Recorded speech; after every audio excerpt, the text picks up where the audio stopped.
truthfully, I think if you were to take a customer who says, yeah, the products are okay, and then you show them an opportunity, you may get them to do everything. You may get them to give you the referrals. You may get them to come to an HOM. You may even get them to register.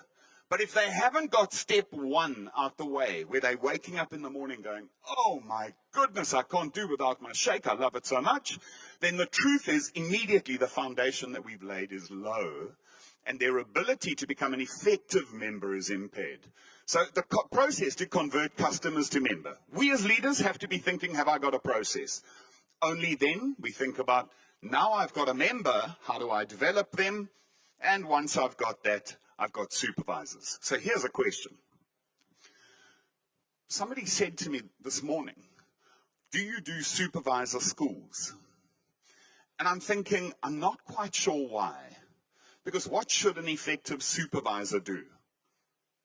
Should have an invitation to bring people to have a look at taking an action, which is probably an evaluation, to becoming a customer, to from being a customer falling in love, to maybe joining a process, which we'll talk about in a second, to be, if a supervisor has all of this stuff going on underneath them and they're doing the same thing, then actually that's the same thing that a member does. Everyone does exactly the same thing. For us personally, we use a process called 15-10-5-1. And 15-10-5-1 is presented upside down deliberately. We do not believe that every customer will be a member or should be a member. Every customer needs to do something to become a member. And for us, that something is make a commitment to 15-10-5-1 and be prepared to do the work. Otherwise, don't sign. Stay my customer. But if you would like to get started with us, do 15 evaluations. And people say, where do I do 15 evaluations? I've been around in the business for 15 years, 20 years. I've gone through my whole center of influence. There's nowhere that I can do evaluations. My answer is, what a nonsense excuse. What an excuse. Where do I do 15 evaluations? You wake up in the morning, you walk out your front door, and I guarantee you, during the course of the day, you will see 300 people. It is not that you can't find people to do evaluations with. It is that you are too embarrassed to go and do the evaluations. My answer is, get over it. Yeah. 15 evaluations. 15 evaluations, 10 trial packs. We only use a trial pack. Personally, why do we like the trial pack? The reason we like the trial pack is it's part of that same process of developing the customer before they're even a customer. And then we'll develop the member, and then we'll develop the supervisor, but we'll do everything one step early. Instead of once you qualify supervisor, I'll train you how to be a supervisor. I'll train you how to be a supervisor while you're a member. I'll train you how to be a member while you're a customer. I'll train you how to be a customer while you're a prospect. We've taken everything one step back. And what's really simple about this now, because it's so simple, it's 15-10-5-1, all we have to do is have a support system that supports that. Have I got structures to educate, inspire, support, love, nurture?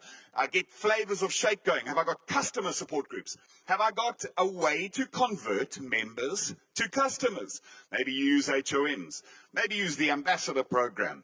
Maybe you, I don't know what you do. But find the solution that works for you. We have an example of many of our people who just have trainings, you know, normal distributor trainings, where we have our distributor trainings, and what they say is all customers are free and welcome to come to any distributor training. And we will not do a presentation to you. We will not talk to you as though you are somebody who should look at our business. We will talk to each other as distributors the way we talk to each other. You're welcome to watch, and if you like it, join. If you don't like it, then stay as a customer. It doesn't matter what your solution is. What is important is that you find a solution. Only then you go into member activation program and ask yourself a question. Have I got support systems? Once I got support systems, now you can put a leadership training support system together. So now we start to measure the same thing. You as leaders, you should know your numbers. Are customers really alive in your business? or is it promoted volume? How do you know? You go into BizWorks and you pull a report. And how many people in my business did 500 personally purchased volume? But don't get too excited by it. Because the amount of people who did 500 personally purchased volume is going to be up here. And you're going to go, yes, everyone's got customers. Now pull a second report that says how many people did 500 personally purchased volume 3 months in a row. And get your calming tablets ready. Because unfortunately, we have to keep driving this customer culture. If you think that anyone who does 500 personally purchased volume has got customers, the reality is very often it's promoted volume. What we're looking for is consistency of volume. Second report you wanted, Paul? Do you want to go, have I got new members coming inside? By the way, what's the cure? If your gap is huge, this many people doing more than 500 personally purchased volume, this many people doing 500 personally purchased volume 3 months in a row, what's the cure?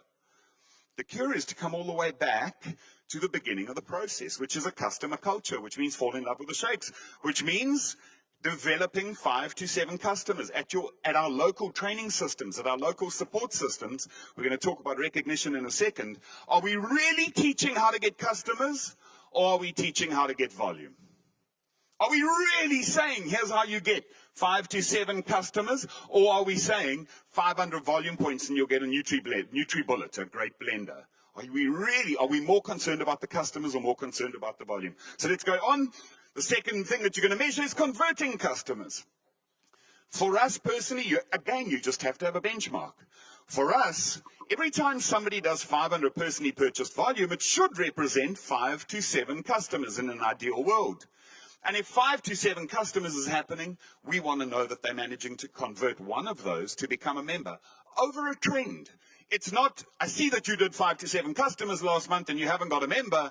It's over a period of time. It's over 4 or 5 months. Am I seeing the trend? Then there's member development. Once I've measured that, I know that the cure is my team might need some help and some assistance and some structures to help them convert. Now I want to know, how many new supervisors am I creating? Now this, for me, is the most critical piece, because it's not about my royalty and it's not about your royalty. It's actually about a brand new supervisor's ability to get to World Team or Active World Team. And the truth is, if we don't design something that helps our brand new supervisor create supervisors, then we're holding him or her back from getting to World Team and getting to Active World Team. We need to be designing this with them in mind, not with us in mind. Our royalties will be a consequence of designing structures that help members improve and help supervisors grow a business. So then the final one we measure is the number of supervisors and the average volume per supervisor. It's funny, 23 years in the business, and for 20 years, all I cared about was supervisor volume. I'd pull a report and go, yeah, my supervisors are unbelievable. Bad, good. Truth is, I never pull a supervisor volume report anymore. I pull a linear view report on BizWorks every single time because I'm not interested in the volume. Let me show you. Here's a great example. Here's a World Team member in our organization. He had me permission to share it, but I'm not going to give his name. A couple of months ago, he decided to get member activation program alive. And in theory, August, September, October, this is now, by the way, this is literally now, this is ended in October. In theory, does it look like he's got member activation program alive? Heck yeah, in theory. I pull a report that any time it's over 520 points, it turns red. Every time it's under 520 points, it stays yellow. Because for me, that's a warning. How likely is it that somebody's really got customers and is doing a consumption-based business and they come in at 501, 504, 511? What does that mean? I've got my customers, it's the 16th of the month. That's it, thank you very much, I'm stopping. That's bought volume. That is a supervisor going to his downline and saying, 500 volume points 3 months in a row and you're going to get a NutriBullet. Immediately, I pull that report and I go, this is not member activation program. This is 1980 promotion volume, and we don't want to do 1980 promotion volume. We don't promote volume.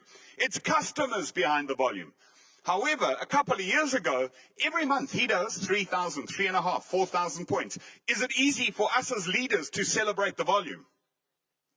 We pull a report, I'm seeing 3,500, 4,000 volume points a month.